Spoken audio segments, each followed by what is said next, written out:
Word on Wednesday.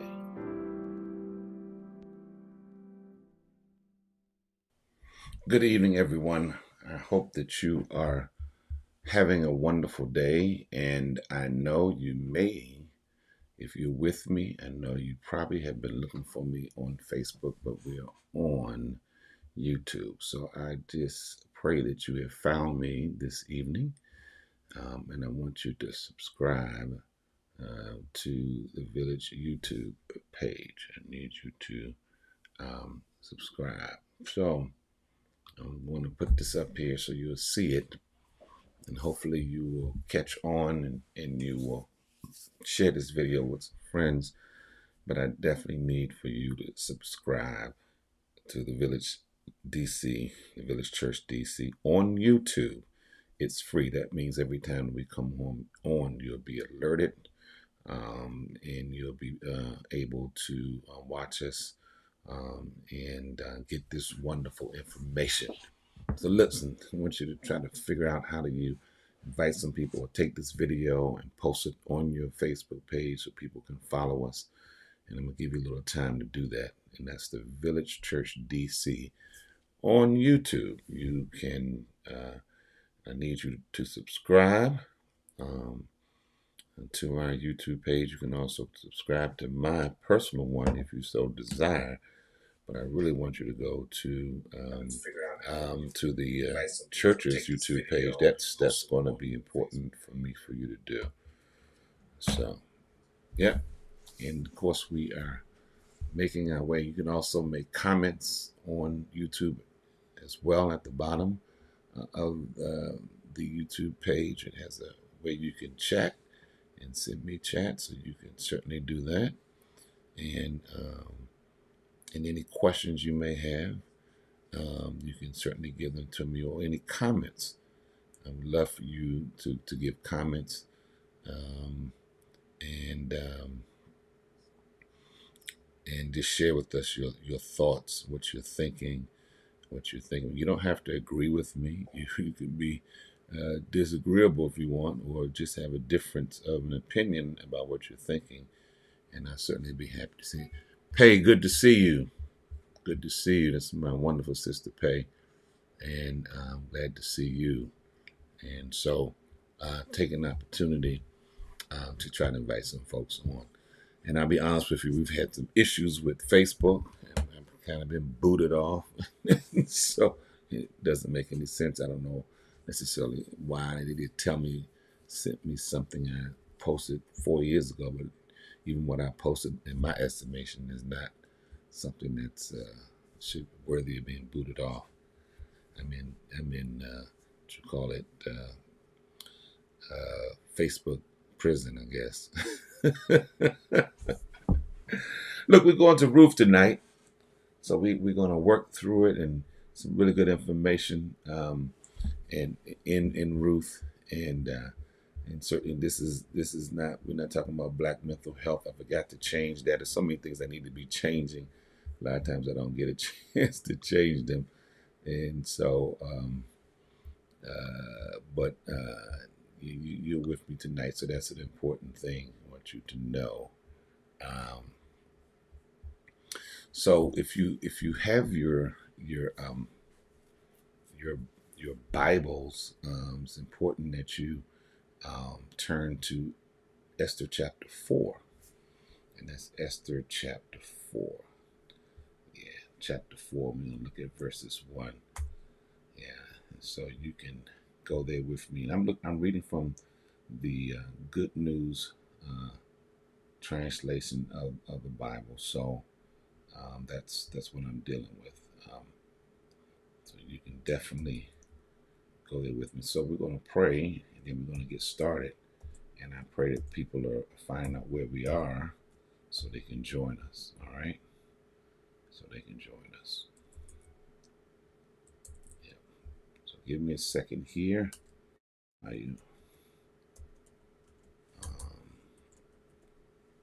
While I'm getting some things straight. All right.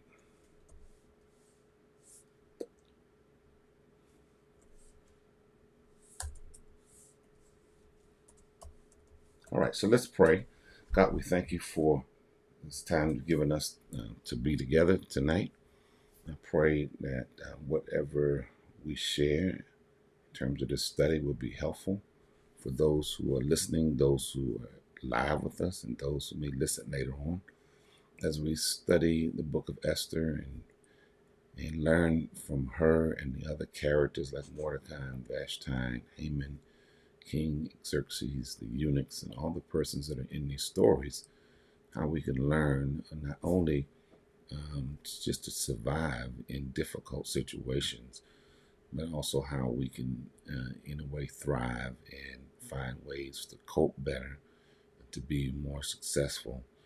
Because just like Esther, we find ourselves in situations where we're in these empire states and these countries that, like the United States, that says it's democratic, but in ways it is very much an empire. So we thank you for this opportunity given us tonight to study, and we pray that your blessings will be upon us.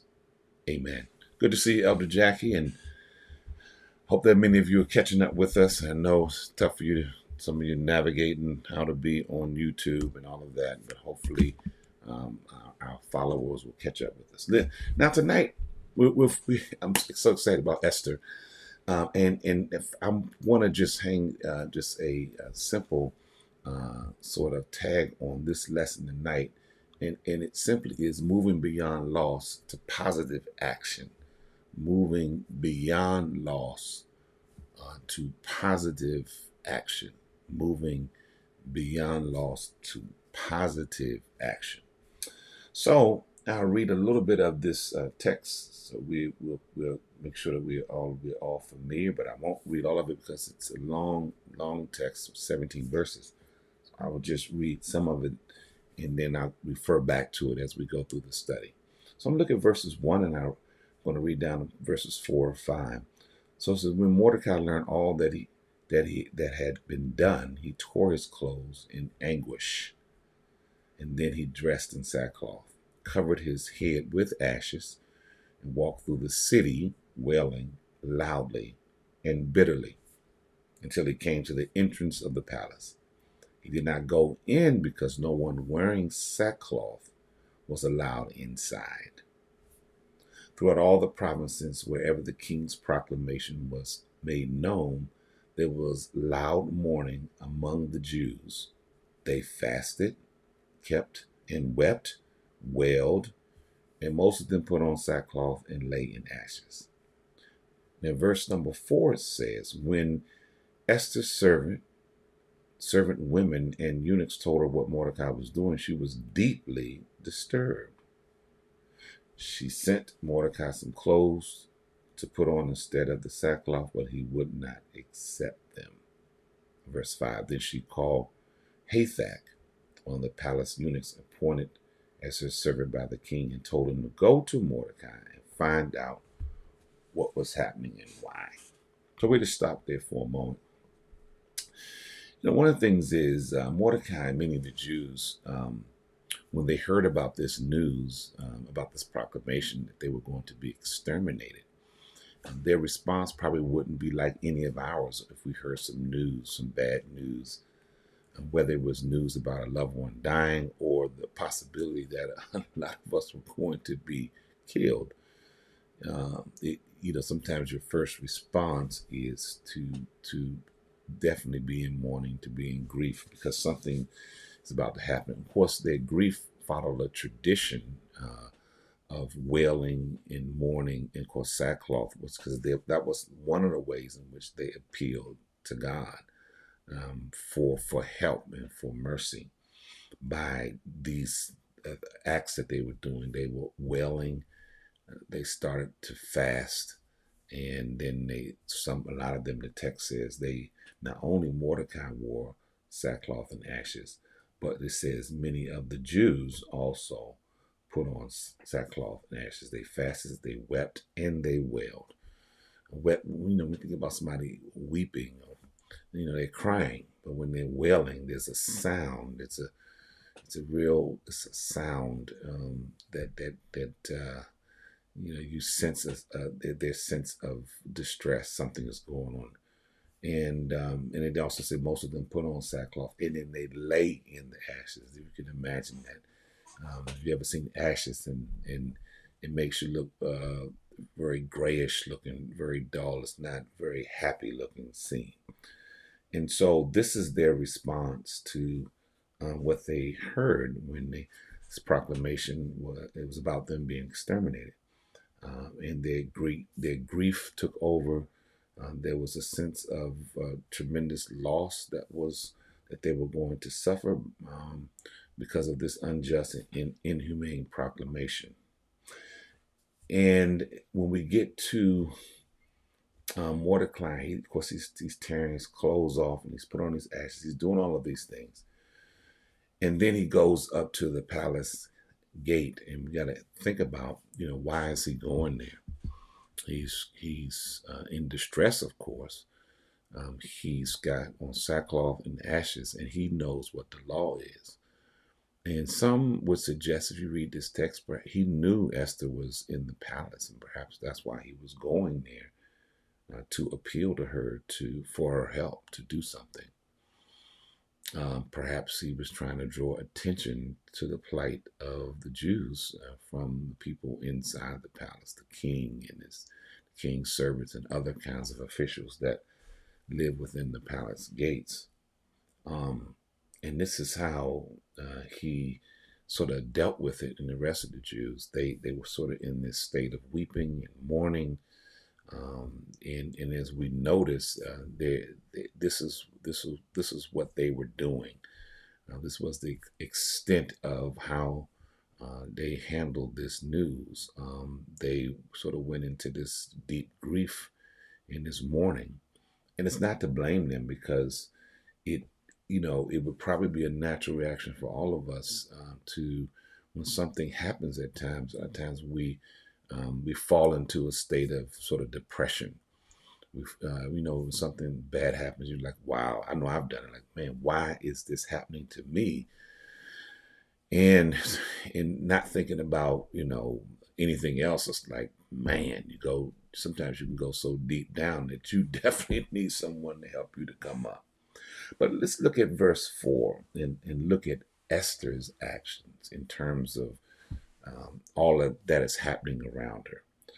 So when we look at verse 4, it's very instructive for us. So we kind of see how Esther is kind of moving. And verse 4 says, just simply, when Esther's servant women and the eunuchs told her what Mordecai was doing, she was deeply disturbed. We can just stop there for a second. She was deeply disturbed.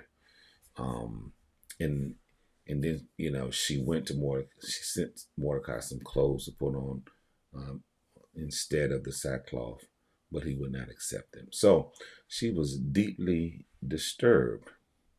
And this is very interesting, because she didn't even know why Mordecai was mourning. She didn't know why he was in distress. She was inside the palace, right? That's where she resided. That's where she lived. That's where her life was. And so she was in a different world. It was a different world from those who lived outside the palace. And so we see now this distinction between these two worlds, one of persons who live sort of outside the palace. And some scholars suggest there may have been three worlds, because you have the palace, or the inner courts, and then you have the sort of outer courts, and then you have outside the gate. And so that's where Mordecai was. He was not inside either the court or the palace. He was outside of the gate. And she didn't even know why he was mourning or why he was in distress. But she felt for him. And she had some sense of care. Some people would say, by her offering him clothes, because if he was going to talk with her, he couldn't come in the palace the way he was dressed. And so she sent some clothes to him so he could, um, have the right things on in order to get inside the palace. It other may be suggesting to a sense of how caring she was of him to just offer him to get him out of, because sackcloth is very rough and it's uncomfortable, and with ashes on, he probably needed a bath. So it could have been her showing care, but however you want to see it, she was trying to reach out to him. She was trying to um, bring him a sense of comfort, or at least show some kind of care. And so what he did was he said no, he rejected her offer. He didn't want that at all. He was engulfed by his pain, by his grief, and what he was going through, and he rejected her offer. And so, but you see the difference in these two worlds in terms of um, Esther not even knowing what's going on, but at least she did show some care, because when she heard about what he was doing, she immediately sort of identified with it, and she was disturbed, even though she didn't know why. Now, I just like to just park here parenthetically for a moment as I'm teaching through this. Many of the laws made in our country, in these yet to be United States, as Maya Angelou would say, these laws, many of the lawmakers who are making them, they don't make them with themselves in mind. They make these laws for people who they think who are outside of their world, to keep those who they deem to be um, sort of a threat to the way they want to do things, to keep them at bay, to keep them in order, to keep them at a certain distance. It's a control mechanism. So in our culture now, as all of the governors are going around the United States and are changing voter rights laws and changing the way people can protest, and making uh, protesting in certain ways felonies, and sort of leaving these laws kind of wide open for interpretation. You know what that means? It means, you could be arrested based on how someone wants to interpret what it means at the moment. And what that normally means for Black folks, African American folks, we're always going to be the ones who are going to get arrested for something. Um, and making voter suppression laws, and laws that are just absolutely ludicrous, like, giving people water or something to eat in line now is like a felony or something like that. But they can order from Uber Eats. It's really insanity. But this is what happens when, even our politicians in our day, who live, many of them are in a different world. Many of them are millionaires. Many of them don't have any idea of how average people live or how they survive, and even making statements, cutting people's unemployment off that's is going to get them back to work, as if they don't want to work. And some of the jobs don't pay them well enough to work at the moment. And not willing to raise the minimum wage so people can have a living wage to live off. But because they're in a different world, they have no clue, and they have no understanding. Most of them sometimes don't even know that they're not affected, like how gas prices go up, because they don't buy their own gas or they don't drive their own car. So they're not affected by certain things. And when they make laws, they think the laws are for everybody else. In the case of the former president, he broke many laws, but he's still not in prison. Um, or he did things, and they said, oh, allegedly so. But we know if that was done by a black person, or a person of color, then that person would be in a different situation. So this, and the same thing, Esther, she lives in this sort of sheltered and protected world inside the palace. But in the same way, though, she identifies with the Jews, because she knows she's a Jew. So even though she doesn't know what's exactly going on, she still is disturbed. And this is a lesson for many of us, because some people think that the only way they need to be involved with the things that are happening to black and brown people is that they have to know every detail.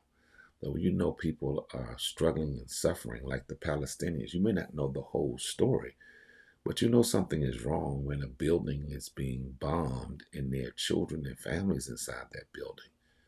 You know something is being wrong when people are being pushed out of their homes by um, these settlement persons who come in, these settlers they call them, who have really no real rights to their homes, but because they have armed guards beside them, and the people who live in those homes have no right to say anything. Imagine you're living in your house, you've been paying mortgages, and someone can just come in with a police officer or armed army person, whatever, of the state outside your door, and you can't, and they just move in, and you have no say so about it. And if you raise an objection to it, then you could be arrested or killed in your own house.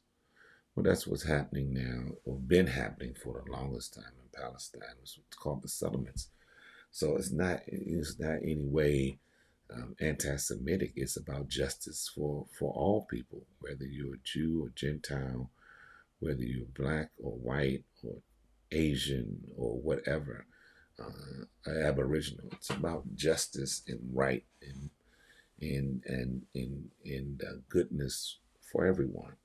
So Esther, she's in solidarity um, with her fellow Jewish persons, even though she doesn't know what's going on, and she's upset, and Esther's response is, the text says that she is disturbed. She's disturbed even before knowing, and the fact that the other Jews were agitated and upset made her as well. She identified with them. The term that is translated in this text, deeply disturbed or distressed, according to Linda M. Day in her commentary on Esther, can refer to whirling or dancing or withering in anxiety. So you can imagine this. This is the kind of state that Esther was in, the sort of mental anguish she was going through. This kind of, not only was it working on her mind, and this is Mental Health Month, but it was also working on her physical body. And you think about the stress that you may be feeling, I may be feeling, when things are happening around us that are unjust. A lot of times we may not be directly involved with it at the moment, but when it involves our people or people who are being dominated, it has a way of affecting your mental state. It has a way of affecting your body as well, in terms of, we know this in the United States, in terms of the number of us who have hypertension or diabetes or other kinds of things that work, sometimes cancers or other things that work, because of the stress that we feel, and in the way things are happening around us, happening to our own people, in which we are in solidarity with our people, like it's like Esther was. And even in her case at the time, she didn't even know enough about it. She wasn't moved yet to do anything. But unlike Mordecai and other Jews, we'll see in the moment that she is moving beyond loss to positive action. And that's the important thing, because we all are going to experience some kind of loss. It may be losing someone that we love, a family member, a friend, to an untimely death. We when I say we, particularly African American people in this culture, we've experienced so much loss through the Middle Passage, the Ma'afa, through Jim Crow, through Reconstruction, through the '60s Civil Rights era, through Reagan and Bush, and even Bill Clinton, and that awful crime bill he signed. And in 4 years ago, we experienced things under the Trump period, and even now, we see all over the country these governors in these states acting as if they're their own countries, like we're not the United States. They don't need to listen to anything that happens on the federal level. They can do whatever they want. And many times these things that they're doing are affecting people that we know that live in those states, and they are affecting us. And so you can imagine Esther. She's living sort of a life where she's in this palace in a different world, but she's also inside, she knows she's a Jew. This has to be tearing at her. This has to be working at her. So she's learning, but in this text, she has to move beyond sort of this loss to some sort of positive, some kind of positive action. Otherwise, she would be no more than doing what the rest of Jews are, and that's just mourning and going into the ashes thing, doing all these other things, and not saying that it's a bad thing, but if we don't move to some kind of positive action, then what's the use? What's the use of of all the stuff that we may be feeling if we can't sort of move beyond it, sort of move in spite of it, And so here's Esther. If we look back at verse number 5 for a minute, and then she called Hathach, all right, one of the palace eunuchs, and appointed as a servant by the king, and told him to go to Mordecai and find out what was happening and why. See, this is a positive action. She wants to find out why, what is happening, number one, and why it's happening. That's positive. It's not negative. That means she is doing something. She's assessing the situation. That's a positive action. I want to know what is happening and why. Because then, if I know what is happening and why, then I may be able to devise a plan to do something about it. And I can move beyond just the loss, move beyond the grief, move beyond the sackcloth and ashes to some positive action. See, we didn't see Mordecai take necessarily any positive action at this moment, nor did the other Jews. But look what Esther is doing. And Hathach went to Mordecai in the city square, verse number 6, at the entrance of the palace, because that's where Mordecai was. And Mordecai told him everything that had happened to him and just how much money Haman had promised to put in the royal treasury if all the Jews were killed. So that's an important note, too, to talk about how money, economics, are often tied to the demise of a people. It's important to understand how money is sometimes we want to dismiss the economics. It's like Georgetown University here in Washington, D.C. That's a Jesuit school that would not exist had they not sold some 200 and plus African people as slaves back to Louisiana to keep that school going. Of course, when it was discovered a few years ago that this is what they did, they were supposed to make it right, a sort of reparations, at least to the descendants of those persons that they sold back into slavery to keep the school going. All right. And of course, they've lied for many years to say um, that the families, those people had died out, but they hadn't died. All right, they had descendants, and still today, I talked to a recent Georgetown graduate, and he told me that they don't even want to even have this conversation up there. And so the thing about it is, money has a way, economics has a way many times of being right stock and barrel with the demise or the destruction of people or the oppression of people and the suppression of people, the enslavement of people. Remember, African people were treated as commodities. We were treated like animals, probably worse than animals at times, particularly today when you think about how animals are treated in the United States and with health care and all kinds of stuff, and having operations and in the $1 billion industry that is happening. This is a kind of tragedy that's going on. So the thing is, um, this will be helpful for us if we think about, how do we move beyond this loss and positive action. But a lot of times you have to, like in this text, you have to follow the money.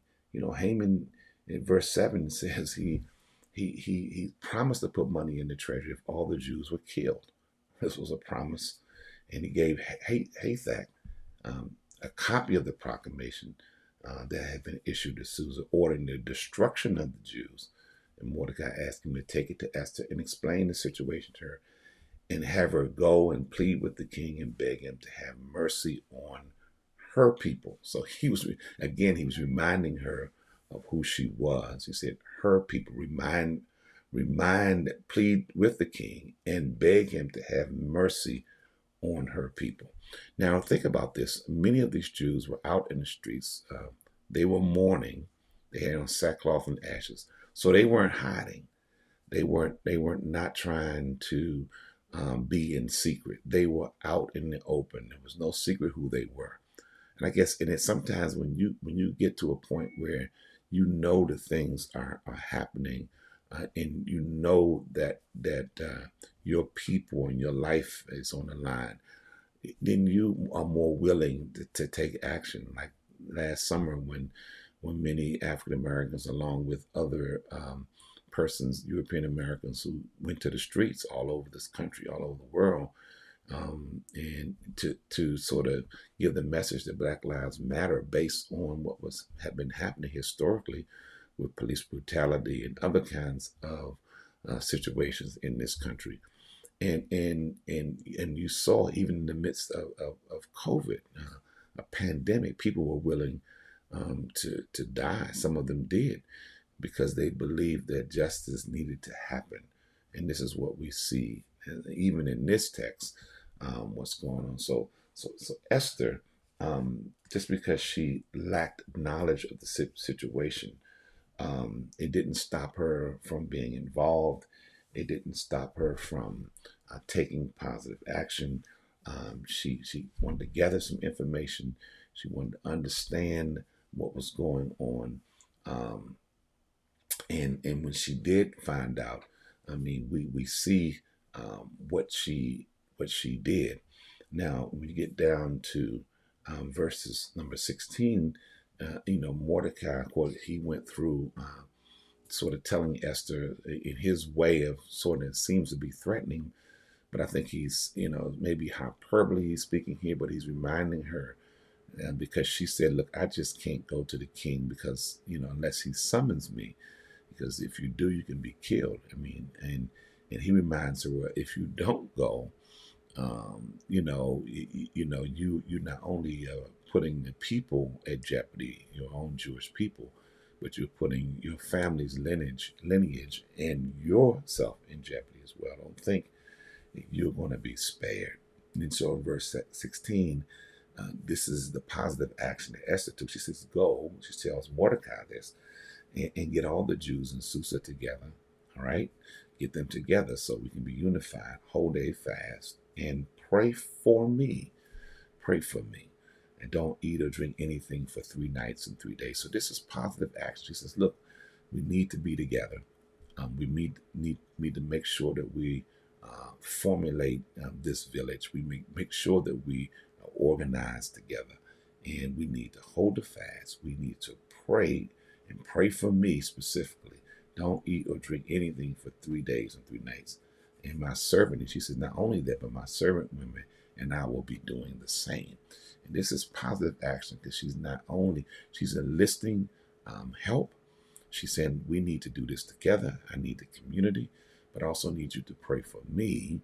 And while you're praying for me, I'm praying for you, along with these other women who may not be Jews, who could be Persians, who could be other women, but she says servant women, and we'll be doing the same. After that, she says, then after that, I'll go to the king, even though it's against the law, and if I die for doing it, I will die. And so also Testament, Mordecai did everything that Esther told him to do. This is very interesting, because sometimes in the midst of the things that we are experiencing, the difficulties and the challenges, we've got to learn how to sort of move beyond what we perceive to be lost, or it could be lost, to positive action. And that means sometimes you have to make an assessment. You have to see exactly what's going on, and then you can take the right kind of action. And no action is action. So sometimes we just have to, pray and ask God to help us to move in such a way that we don't get captured by our grief.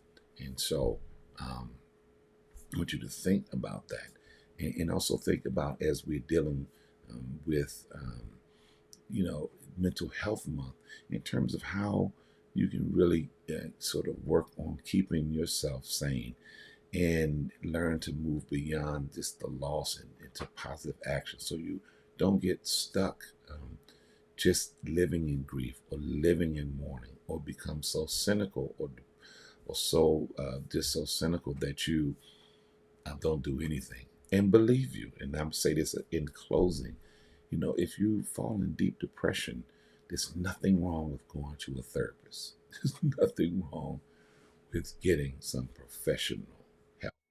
Listen, I want to thank all of you for joining me tonight. Thank you for spending time. This is our word on Wednesday. We have a few more lessons to go before we get to a little summer break. But I want to thank all of you for supporting the village. And if you want to even give tonight, you can give through Givelify, or through Cash App. Either one of those you can do, and we encourage you to do that. Um, and you can support us, and please don't forget to